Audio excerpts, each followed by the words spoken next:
welcome to episode number 34 of the Who Am I podcast with the Southside Church of Christ. This is where we take some time to talk about our identity as followers of Jesus and how that impacts our ability to live in the world in which we live. I am Brian Dill, and here with me, as always, is the unflappable Jackson Wells. Unflappable? I haven't heard that one. You don't know what that means? Unflappable? That means that when under pressure, when there's stress going on, you remain calm and at ease. I don't know. Not so sure about that one. As I've gotten older, maybe. Right, yeah. I've definitely heard that is something that as you get older, that becomes more and more. When I think of flappers, and I'm like, right. I'm definitely not becoming a flapper. I'm right, unflappable. From the 20s. Yeah. Oh, good grief. Well, so this episode is going to release on August the 21st, and we know that night is the Southside Church of Christ fantasy football draft. Yeah. Are you in any way prepared for that, Jackson? I'm prepared in the sense that I know I'm not going to do great. Right. I've accepted that. I know John should win. Well, I was going to say, when John Wheeler has probably two of the at least 3 or 4 best players in the league ridiculous. As his keepers, it's just not fair. It's almost like he's cheating. It is. So for those of you who don't listen or don't play fantasy football, we have keepers, which means there are players from our team from last year that we get to keep. And John is keeping Jamar Chase and Justin Jefferson in like the 9th and 11th round, or 6th. Jamar Chase is going to be pretty high. I think he's like in the 2nd or 3rd round. Okay. But still. Ridiculous picks. And they're projected as the number 1 and number 3 scorers this year. Now, projections are just projections, but still. If John Wheeler doesn't win the Southside Fantasy Football League, somebody got hurt or something. Something happened. Something bad happened. Oh, good grief. Well, let's go ahead and get this episode started.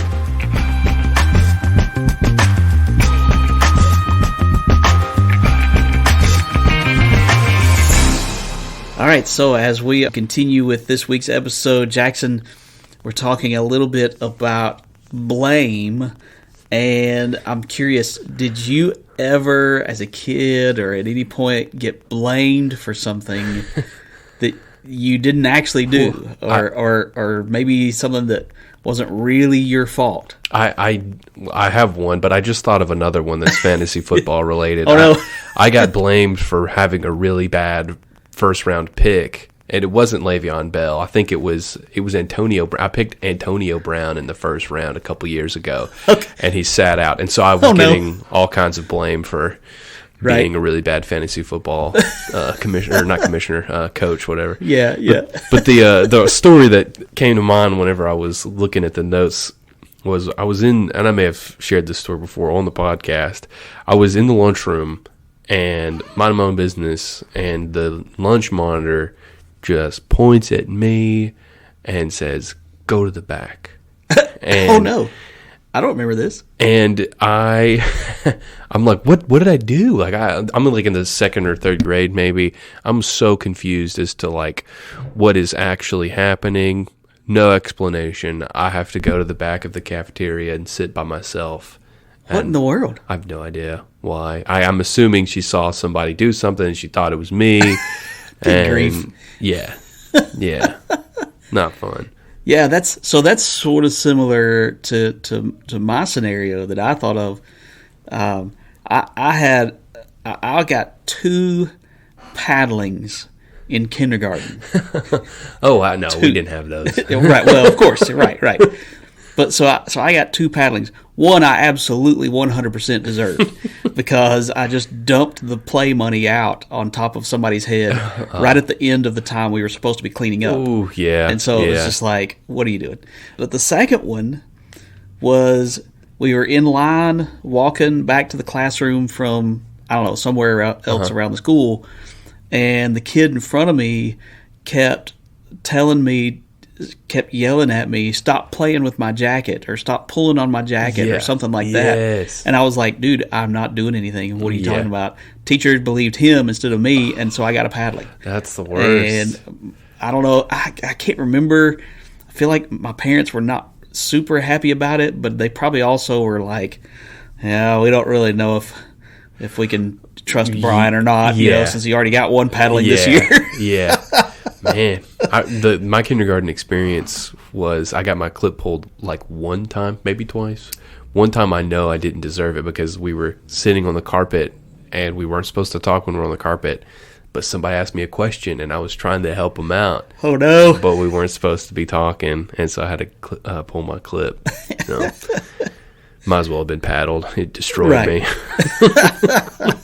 Okay, so as we get into the meat of the week, this question that we're talking about today, am I a deflector? Okay, now a deflector, when we're talking about the literal physical world in which we live, a deflector is something that deflects. It can deflect heat, it can deflect airflow, it can deflect a flow of water, something like that. The deflector changes direction. In Star Wars, they use them on their ships to deflect the beams that are being shot at them. There you go. See, deflector shields, right? Deflector shields. Right, okay. So it changes the direction of something that is coming toward it. However, that's not really what we're talking about this week, is it? No, it is not. It's sort of like we're talking about changing the direction of something, right? But the direction or the thing that we are changing the direction of is blame. We are deflecting the blame, and it happens all the time. We see it regularly in our own lives. We see it with little kids arguing. For sure, we see it with adults arguing. Yes, you could watch any news channel and people are blaming other people. Right. But you also can find plenty of sources in the Bible where this happens. There's a situation. Moses is up on Mount Sinai. Aaron's trying to manage the Israelites. And Exodus 32:22. There's a situation with a golden calf. Shouldn't have happened. Right. That's right. And Aaron says, the people, they are set on evil. And he's like, it should have been Aaron's responsibility to just say, hey, no, we're not going to do the golden calf. But his excuse was, it's just the people are evil. That's what they're going to do, what they're going to do. Well, and what's funny about that is Moses asks him, very directly, what are you doing? Why did you let this happen? Well, the people. It's the people. Never mind. Aaron kind of took charge of the whole situation. Yeah. He's got gold, like he's about putting in the forge as he's talking to Moses. Right. And the first sin is a perfect example of blame placement. Adam eats the fruit, and his excuse is, the woman whom you gave to be with me, she gave me the fruit of the tree, and I ate. And so God's asking Adam, hey, what's up? He's like, well, it was Eve. Eve gave me the fruit. It's not my fault. I didn't know it was bad fruit. And then Eve, in turn, puts the blame on the snake. So it's like, it's the easiest get out of jail free card. If I can put the blame on somebody else, then it's no big deal for me. That's right. Not true. There's all kinds of stories. I wrote down a few. I think of Abraham and Sarah, and when Sarah told Abraham to have a baby with somebody else so that the lineage could be continued. Judas, you could say he was, the blame that he could have placed was, they made me an offer and I just couldn't refuse it. Right. And so the list goes on and on about these times in the Bible where people sin or are in some sort of situation that they shouldn't be in, and then they just decide, I'm going to blame it on somebody else or some other circumstance. You notice what's funny about the one in Genesis is that Adam seemingly doesn't just blame Eve. He blames God. There's a little bit of a hint of blaming God. He blames God. Well, this woman that you gave me. I would have been fine, but you gave me a woman. Man, I'm sure a lot of guys can relate to that. Oh, great. And we just lost all of our female listeners. Great.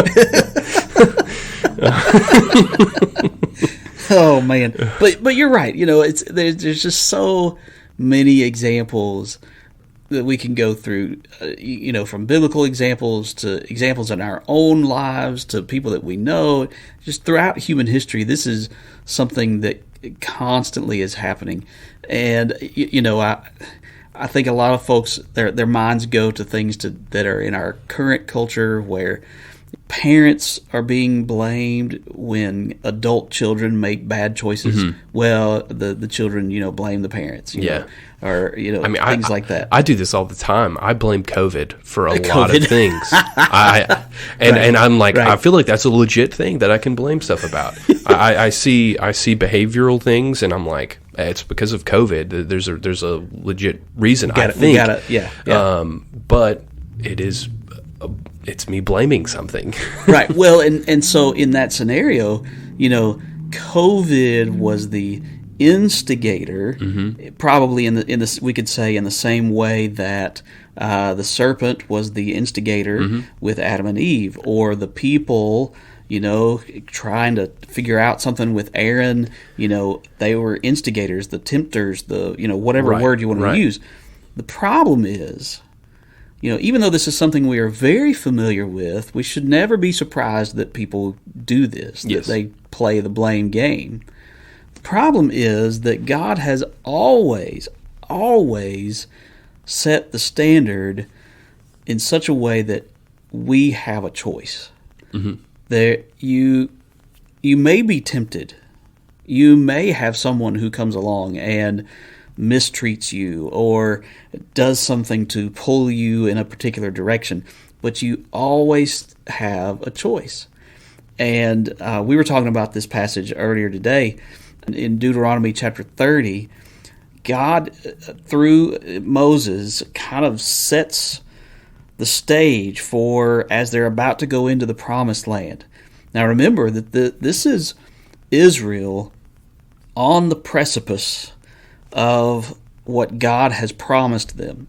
Now, the first time they were here, and in this same place, they quit and said, "This is impossible. We can't possibly do what God is calling us to do. We cannot defeat these people. We are not going to. We are all going to just die. This is terrible. Blah blah blah blah blah." Right, and so they did not obey God on that occasion. And here we are again after the 40 years wandering in the wilderness. Here we are again, and God kind of lays it out for them.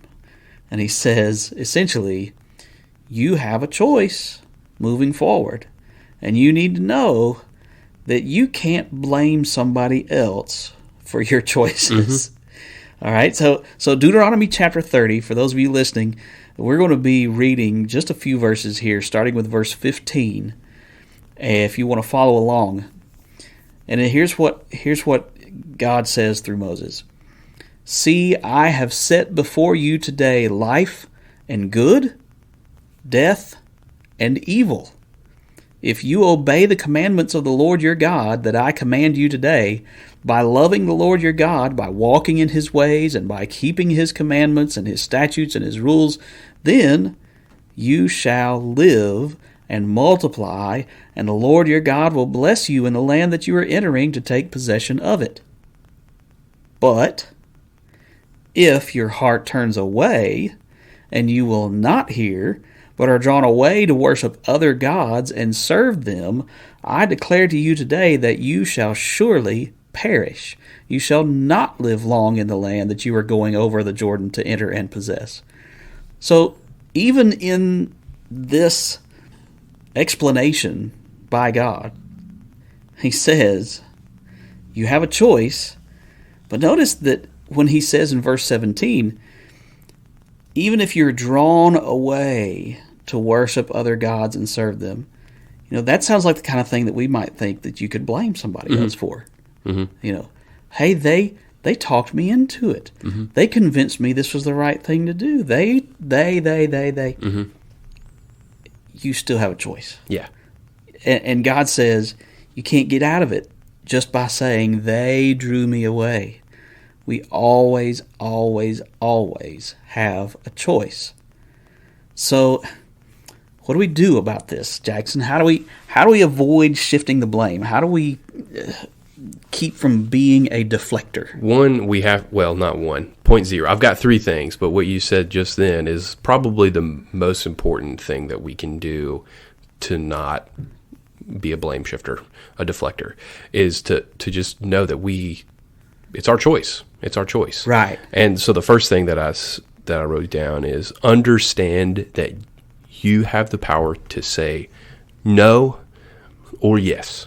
You can say no to the things you need to say no to. You can say yes to the things you need to say yes to. And hopefully the thing that you're saying yes to more often than not is God. Right. Understand that you have that choice. It's as simple as that. You have that choice. And like I said, if you're making choices with God in mind, you're not going to be blaming other people. You're going to hopefully look a little more inward, and when something quote unquote goes wrong, you will have an inward reflection and realize, okay, maybe that was something that I did. Right. Maybe it was a decision that I made, because you're focused on God a little bit more. The second thing is to own your situation. Okay. You can blame whatever happened to you. You can blame it on someone. You can blame it on your job. You can blame it on your preacher if you want to. You can blame it on your spouse. Right. But ultimately, the situation that you are in, now it's not every circumstance. Sometimes circumstances are extenuating and you have no choice but to be in them. But for the most part, you are in the situation because of the choices that you've made. Own it. Own your situation. So instead of blaming and deflecting, you can kind of have the mindset of, all right, I'm here, I've done what I've done, I've made the mistakes that I've made. I'm going to own it and see where God can get me through this. Okay. And so there's this, again, I have to trust God to help me. Okay, yeah.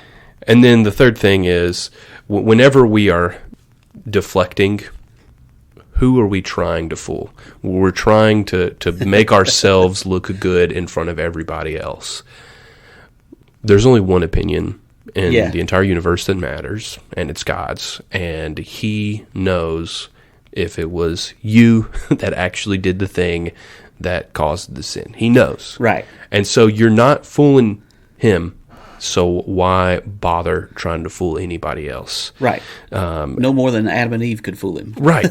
Right. And we can put the blame on him if we want, but again, we need to realize that that it comes down to us. So God already knows, but He still forgives. Right. And so instead of trying to push it off on somebody else, just own it and let Him forgive you. And so I sort of picked these three for a specific reason, because I think it reflects the life of Jesus in a bit. So my first point was understand that you can say no. You can choose what you're doing. One, Jesus never sinned. He knew what to say, when to say it. He knew when to say yes. He knew when to say no. That's right. And so we're trying to live like Jesus. That's who our identity is formed after. Jesus never sinned, so we can do our best to live like Him. Say no, say yes when we need to. The second point was own your situation. Jesus owned every bit of His situation. He had no excuses. Can't wasn't in His vocabulary, from the time He was a little boy until the time He died on the cross, and He rose again until the time He's ascending. He didn't make any excuses for Himself. Now, one of the cool things is that he didn't really have to make any excuses for Himself, because whenever I make excuses for myself, it's because I've messed up. Jesus never messed up. But either way, he didn't. He owned His situation. Well, and part of that is that not every situation that you're in is just because of something you've done. Right. Jesus found Himself in tough situations because of decisions other people made, and He still, instead of just getting frustrated or playing this blame game as an excuse to make more bad decisions or something, he made the best of whatever situation he was in. Right. And so the third thing was God already knows and he forgives you. It's through Jesus that we get the forgiveness. It's through Jesus that the forgiveness is extended to us. So if he hadn't lived that way, if he hadn't gone through what he went through, if he hadn't not sinned, we wouldn't have access to God's forgiveness like we do. I think those three things kind of help us to not be blame shifters. I agree. Yes. Deflectors. Right. Deflectors. I think that's one of the titles you sent was blame shifter, and I keep saying blame shifter. It's deflectors. So, yeah. So, am I a deflector? How do we answer that? I hope that we're going to say, no, that is not who I am. That is not a part of my identity. I am going to own up to my own mistakes. Whatever that situation is, I'm not going to try and get out of it because, one, as you said, you can't fool God. No, you can't. He knows. There's no point in doing that. And then to help us, perhaps help us to keep from getting into the situations where we would be deflectors. Yeah. Make the best of each situation. Yeah. Own your mistakes in those situations where it is your mistakes, and then recognize that you can say no. That you always have that choice. The one example that sticks out to me of a person that admitted that they messed up was David. Psalm 51, right. verses 3 and 4, and I'll read it. This is after he has sinned. He's admitting that what he did with Bathsheba was wrong. All the people that have the baby died, Bathsheba's husband died. Like, he knows that he has messed up. For sure. Nathan's come to him and given him this prophecy, and David is just torn up. And instead of deflecting and being like, well, Bathsheba, she should have known better than to be bathing on the roof, man. Like, she should have known. Right. He didn't deflect.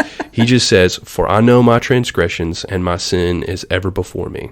Against you only have I sinned and done what is evil in your sight, so that you may be justified in your words and blameless in your judgment. Be like David. Don't be a deflector. David, a man after God's own heart, right? Mm-hmm. All right. Well, anything else? That's all I've got. Okay. All right. I think that is all we have for you today, and we hope that you have enjoyed this episode. We appreciate you taking the time to listen, and we are praying that it continues to be something that helps you to grow in your faith and is a blessing to you as you grow in your identity as a follower of Jesus. Have a blessed day.